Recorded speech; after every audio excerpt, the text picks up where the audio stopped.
Work out the value of x. Give your answer to 1 decimal place. Now, x in this question is a side length of this triangle. Now I'm going to use the cosine rule for this question. I can only use the sine rule if I know an angle and a side opposite each other. Now I know a couple of sides, but I don't know either of the angles opposite to them. And so I know to use the cosine rule. Now the cosine rule states that a squared is equal to b squared plus c squared subtract 2bc cos of a. Now, lowercase a and capital A need to be the side and the angle opposite each other that we're trying to find, and the b and c need to be the other 2 sides. So I'm going to start off by labelling lowercase a, capital A, and then my b and c, and now I'm going to substitute everything that I've got into this cosine rule equation.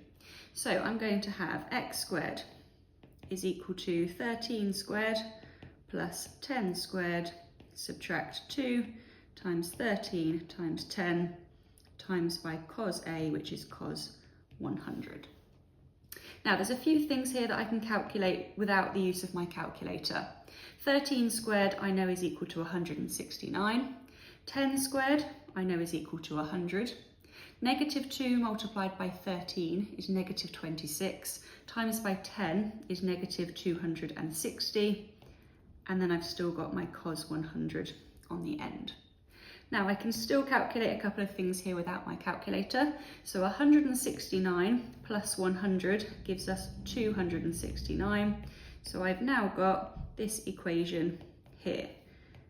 Now I'm going to put this into my calculator exactly as it's written here. So I've got 269 subtract 260 times by cos 100, close my bracket, execute, and I get x squared is equal to 314.1485262, and so on. Now the most common mistake that students make is they forget to square root at this point. Now remember, this is x squared that equals 314.1485. I just want to know what x is equal to. So the final thing I'm going to do is square root this answer that I have here. So in my calculator, I'm going to put the square root button. Then I'm going to press the A and S button. That has remembered that last answer that I had.